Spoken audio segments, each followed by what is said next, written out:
Yeah, good afternoon, everyone. Good afternoon. This meeting is related to appraisal summary 2022.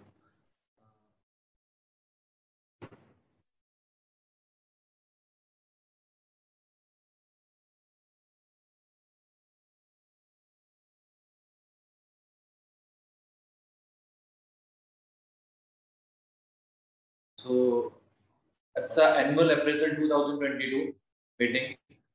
We just filled some eligibility criteria here.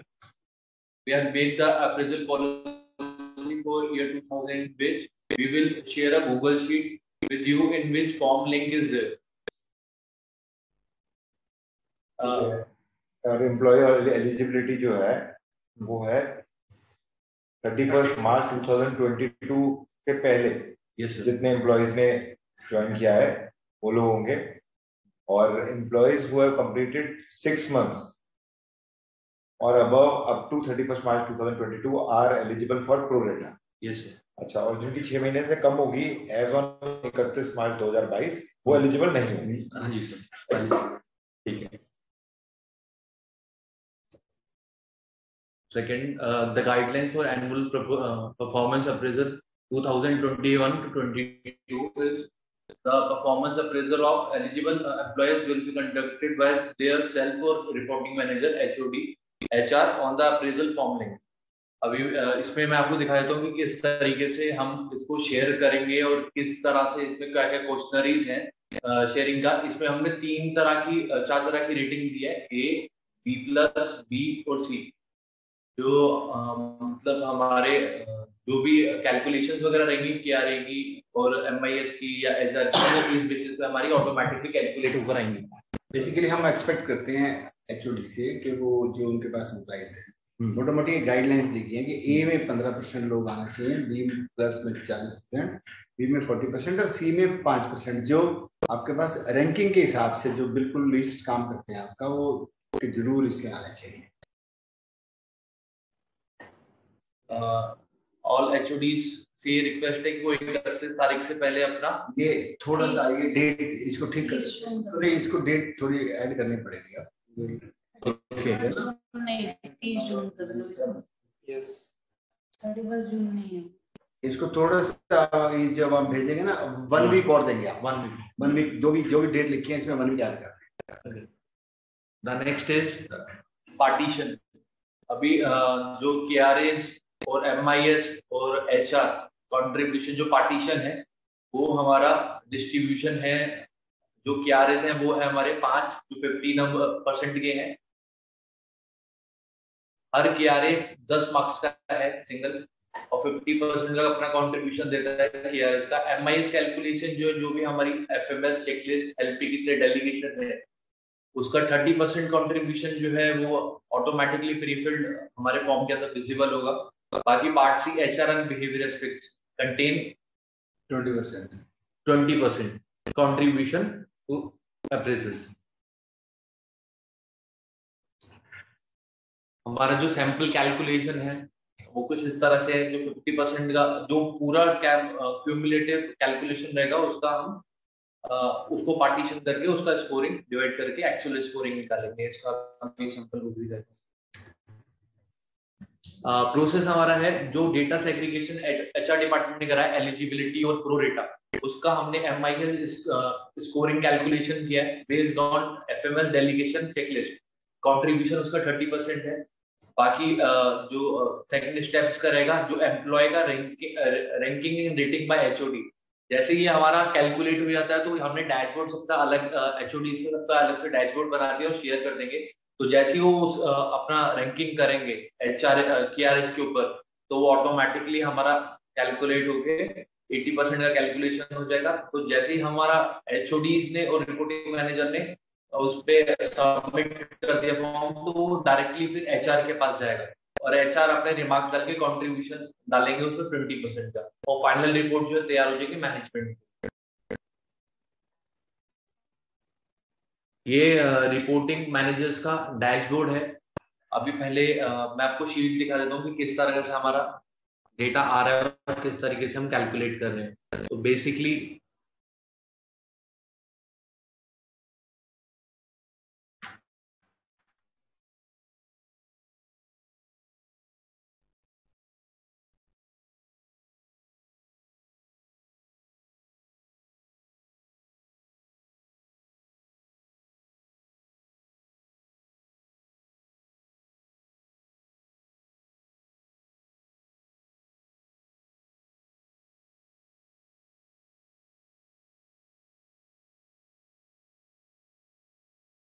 ये कुछ data है, जैसे आपको बताया था कि एचआर डिपार्टमेंट से हमने लिया है, ये प्री फिल्ड केआरएस फॉर्म के अंदर एंटर्ड है। जो भी उनके केआरएस हैं उनके रिपोर्टिंग से एचओडी से लिए गए हैं, और इसके बेसिस पे जो हमारे एचओडी हैं उनको रैंकिंग करनी है एम्प्लॉय की। बलराम गिरी का ले लो कोई, या अकाउंट से ले लो कोई एक ले लो। तो डैशबोर्ड पे ही दिखा देता हूँ सर। हाँ दिखा ना बलराम जी, कुछ इस तरह से हमारा डैशबोर्ड हम एचआर डिपार्टमेंट शेयर करेंगे एचओडीज के साथ, कि उनके अंडर में जो भी एम्प्लॉयज वगैरह हैं वो सारे एक जगह पे क्यूड रहेंगे।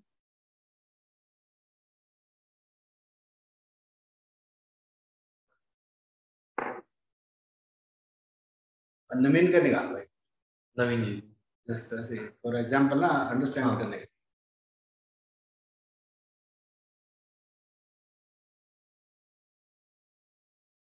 ये अप्रेजल फॉर्म आ गया आपके पास।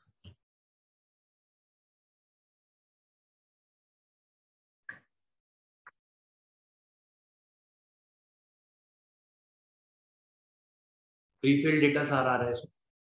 नवीन कुमार ये stores Faridabad assistant manager stores.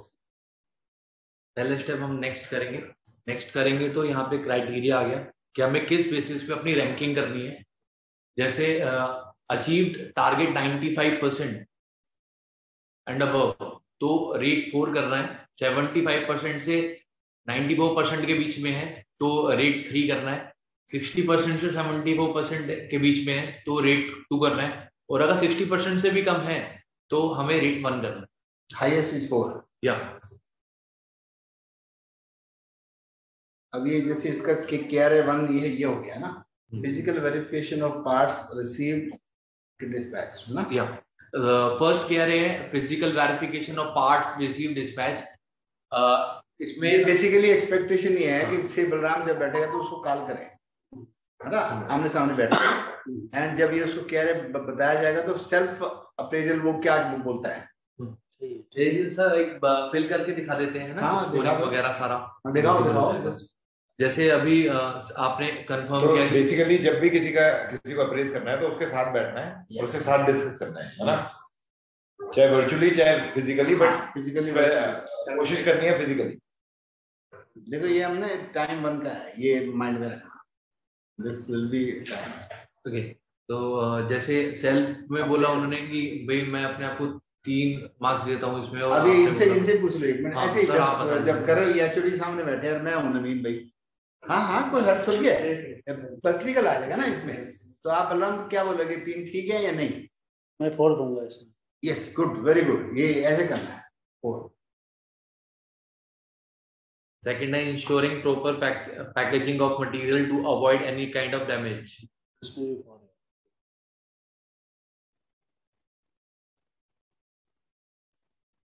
है। स्टॉक मैच एनुअल ऑडिट, इसमें 3।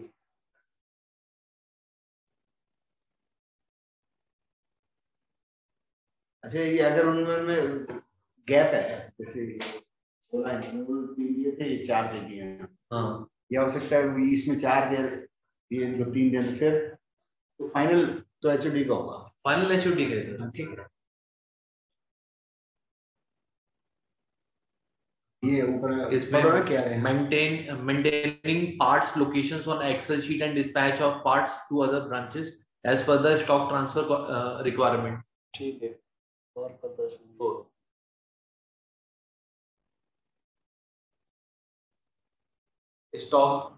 stocking of parts properly in racks in defined locations and minimum stock management at branch wise. इसमें 3 करो।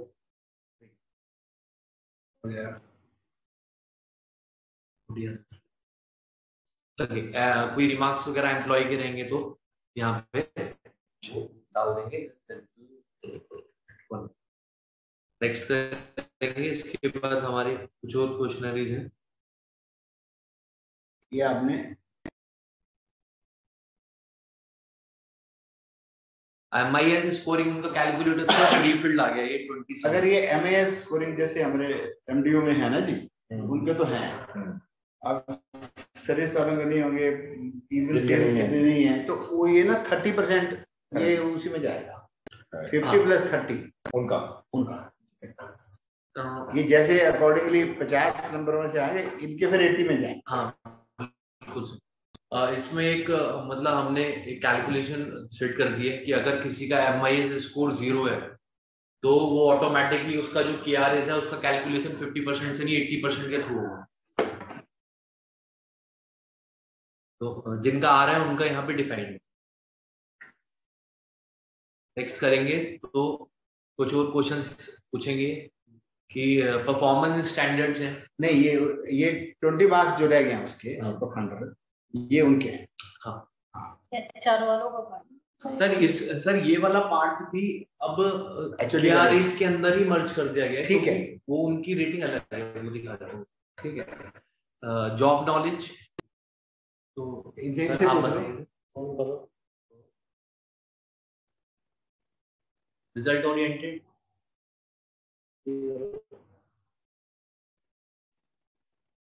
Competence 3 4,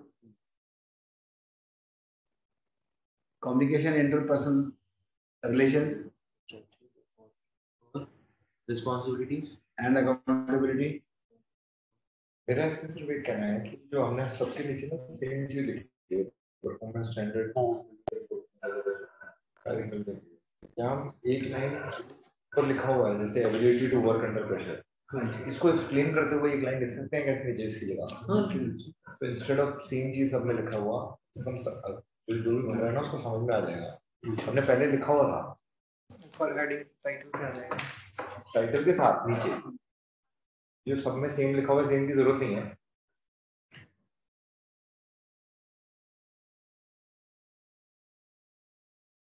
So that everybody understands in a same way. ठीक है, हाँ लिखो ना job, हाँ जी, जॉब लॉरेंस के नीचे आने वाली लाइन हट जाएगी, performance standard to be filled by, यहाँ पे उसकी एक्सप्लेनेशन आ जाएगी। रिजल्ट ओरिएंटेड के नीचे उसकी बहुत लंबी नहीं, सिंपल, जैसा हम उनको चाहते हैं कि वो समझे जॉब नॉलेज से क्या मतलब है वही।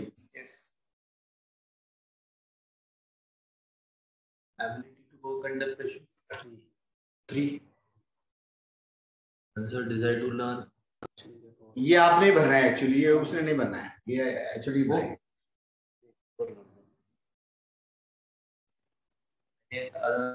रिकमेंडेशन,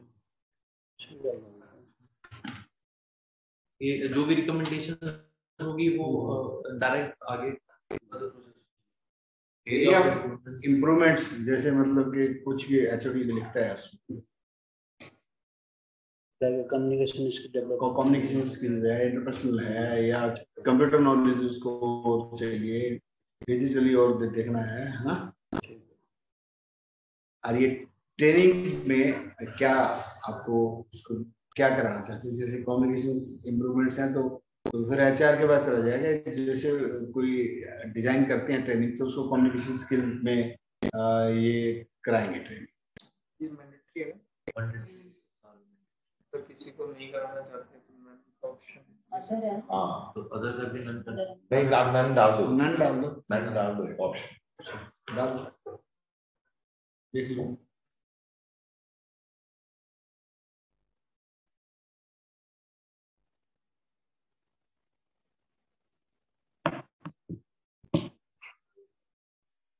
टेक्निकल टेक्निक्स में भरत जैसे आपके इंजीनियर का आ जाएगा, क्या कराना चाहते हो। तो इसमें अभी नेक्स्ट करते हैं। आपसे प्रेफरेंस पूछ रहे हैं, आपकी प्रेफरेंस रिकमेंडेशन क्या है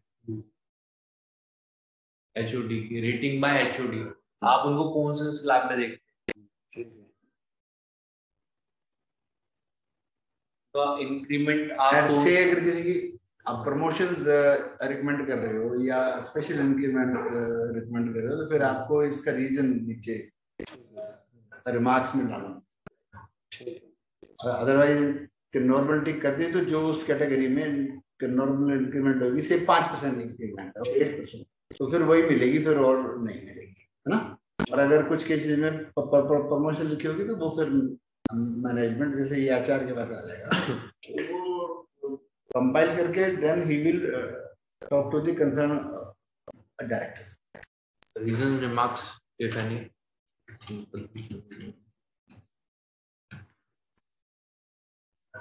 सबमिट. जैसे ही आप सबमिट करेंगे तो आपके पास जो एंट्री है रिफ्लेक्ट हो रही थी नवीन जी वाली, तो यहाँ से रिमूव हो जाएगी.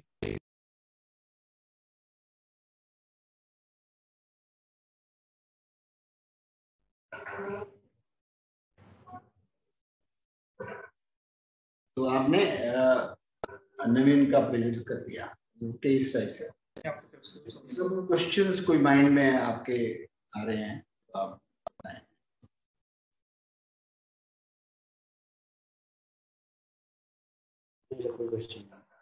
भरत, ये क्वेश्चन तो कोई नहीं बोल सकते. मेरे पास तो लॉगिन जाता है, मुझे बहुत टाइम लगेगा इसको. देखो साल में एक बार अगर आप प्रेजेंट कर रहे हो तो थोड़ा देना नहीं दोगे ना, फिर वो आपको भी नहीं समझ में आएगी कि आप अपना एम्प्लॉइज क्या चाहता है या आप क्या उसके उससे एक्सपेक्टेशंस हैं. आप ट्रेनिंग की बात भी उससे कर लेंगे, आप भरेंगे तो ये चीजें तो आपके सामने आएंगी ना. तो आपको टाइम तो निकालना पड़ेगा. ऐसी इसमें ऐसा भी तो होगा ना, जो रिपोर्टिंग मैनेजर है से अचल की दादरी हरियाणा है, तो वो कोई और करे. हाँ, ओवरऑल आप हाँ जो रिपोर्टिंग हेड रहेंगे वो उन्हीं को देंगे. जैसे आप चाहते हैं कि दादरी वाला एरिया तो क्योंकि अभी को ये भी इतना नहीं मालूम होगा, सभी करें तो ज्यादा बेटर है. सारे इंजीनियर कौन क्या कर रहा है, कैसे कर रहा है, उनको ज्यादा पता है. रिपोर्टिंग आपके पास है, इनपुट ले सकते हैं आप उनसे. रिपोर्टिंग यही करना अरे क्या करो, उसको बिठा लो साथ में बिठा के रेटिंग कर सकते हो. इवनिंग में कर सकते हो थोड़ा, है ना. हाँ बिल्कुल. थोड़ा टाइम मैं समझ सकता हूँ जो आप कह रहे हो कि आप डे टाइम में इतने फोन आ रहे हैं, ये आ रहे हैं, वो आ रहे हैं, तो टाइम तो निकालना पड़ेगा. तो कर ले संडे के दिन बैठ के किसी दिन. हाँ, संडे के दिन थोड़ा सा टाइम तो देखो एचओडी को या सीनियर्स को निकालना ही चाहिए अपने लिए. और वैसे अगर करना हो तो फिर इसकी कोई आवश्यकता नहीं है. एक डाटा दे दें आप, ए बिल ठीक है सर. एक सिस्टम में कुछ बनाया है, मतलब कि एचआर ने. बिल्कुल सही है. हाँ जी, I think let us give some time for this. उसके साथ डिस्कस भी करेंगे. दूसरे बंदे को भी समझ में आता है कि हाँ मेरे को कुछ बुलाया गया है, बिल्कुल देखा गया, फीडबैक दे रहे हैं, कुछ कर रहे हैं, उसको भी अच्छा लगता है. मस्ट डू दिस, है ना. ठीक है. थोड़ा सा टाइम निकालना पड़ेगा. आपकी बात बिल्कुल सही है. डिवाइड कर लेते हैं, पहले कुछ लोग कर लेते हैं, फिर कुछ लोग कर लेते हैं ना, कि खत्म करते हैं. तो अभी जैसे ही हमारा मतलब सबमिट हुआ, एचओडी ने रिपोर्टिंग मैनेजर ने वहां से सबमिट कर दिया, तो दूसरा पैरामीटर है कि 30% का कैलकुलेशन हमारा एमआईएस के थ्रू आ गया, 50% का कैलकुलेशन उन्होंने केआरएस के थ्रू कर दिया. रिमेनिंग 20% जो बचा, जैसे ही हमने वहां से सबमिट किया था, वो वहां से विजिबल होना बंद हो गया और वो आ गया जो एचआर टीम है उनके पास. तो जैसे ही वहां से सबमिट होगा तो यहाँ पे क्यूड हो जाएगा अपने आप कि ये वाला फॉर्म, ये वाली एंट्री जो है एम्प्लॉय की, वहां से फिल होके आ चुकी है. तो एचआर टीम ने क्लिक करके फॉर्म खोलना है उनका.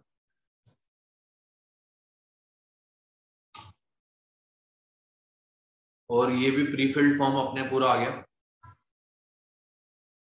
अब इसके अंदर क्या क्या आ रहा है, इसके अंदर आ रहा है कि केआरई की जो आपने स्कोरिंग दी है, अभी वो केआरई की पूरी स्कोरिंग आ गई है 48% जो आपने अभी दिया है आउट ऑफ 50. मतलब ये वेरी हाई आपने है तो है, ऐसा नहीं है. मतलब ये जस्ट ये इसको पता लग जाएगा. ये नेक्स्ट करेंगे तो यहाँ पे सर हमारा एमआईएस का स्कोर आ गया 27 आउट ऑफ 30. यस अभी. ठीक है. रिमेनिंग जो रह गया 20% के लिए, अभी वो पूछ रहे हैं, क्वेश्चंस आ गया परफॉर्मेंस स्टैंडर्ड्स. एक पूछा जा रहा है कि इंटीग्रिटी. तो एचआर जो हेड है उन्होंने इंटीग्रिटी जिसे ना लोगों को समझ में आना चाहिए, हम इंटीग्रिटी से क्या मतलब है. वही अभी लाइन आ जाएगी ना, तो फिर दैट पर्सन विल अंडरस्टैंड. ये तो सब लोग इंटीग्रिटी अपने हिसाब से अलग अलग सोचते हैं।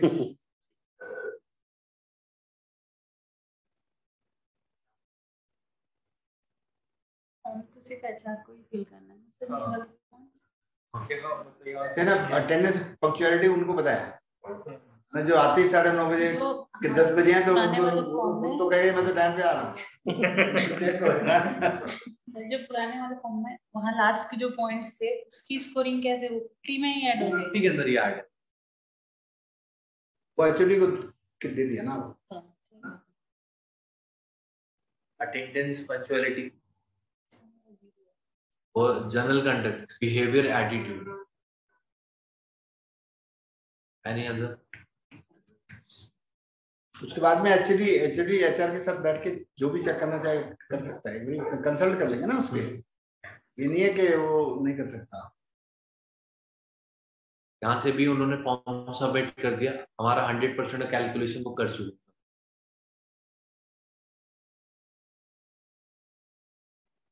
ये डेटा यहाँ से भी चला गया, तो कोई डुप्लीकेशन नहीं होगी, डबल फॉर्म नहीं भरा जाएगा। दूसरा फिर हम रिपोर्ट देखना चाहते हैं, ये एक वेब रिपोर्ट है, इसके अंदर कोई एडिट नहीं कर सकता।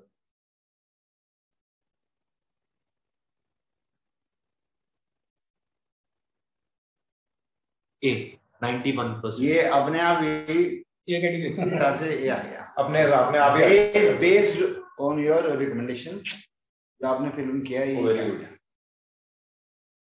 Very good.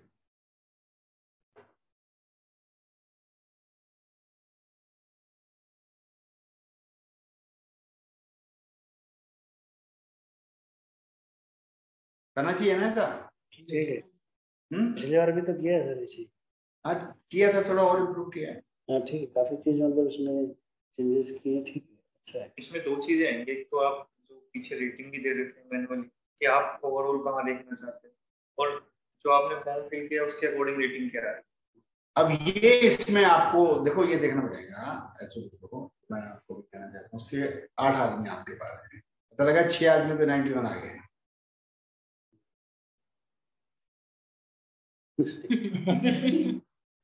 ठीक है, तो अगर वो हुआ तो फिर डायबिटीज लेवल पे वो रिड्यूस होगा। ठीक है, वो आपको ध्यान में रखना पड़ेगा ना, नहीं तो सारे उस लेवल पे के चले जाएंगे और वो मतलब होते नहीं है। नहीं होता, सही है। ये प्योरली कि जजमेंट होगी, आप कितनी फेयर की जजमेंट के साथ करते हैं। यस। और जो अब एक्सपेक्टेशन है ना साथ के साथ, बेसिकली जो आपसे मैं बात कर रहा हूँ, तो 2023 के 2022-23 के जो एचआर है नेक्स्ट ईयर होंगे असेसमेंट होगी, केआरएस एक्चुअल मेजरेबल तो लिखो आप। मेजरेबल देखो ये तो आ जाएगी कि ध्रुव ने 500 मशीन बेचनी है, तो उसने फिर काट अपने जो नीचे वालों में डाल दिया, किसी में 40, किसी में 50, किसी में 60, तो आ गई है ना। उसके पाइपलाइन क्या होना चाहिए, कस्टमर विजिट क्या होना चाहिए, कितने होना चाहिए, वो है। ठीक, उन पे भी काम करना है ना। अगर आप असेसमेंट अपनी और अपने स्टाफ की ठीक चाहते हो तो फर्स्ट टाइम राइट की है आपकी जैसे है, या उसको कितना इंजीनियर्स को कितने विजिट करना चाहिए, क्या वो जो आप पार्ट्स की बात करते हैं और है ना। ठीक है।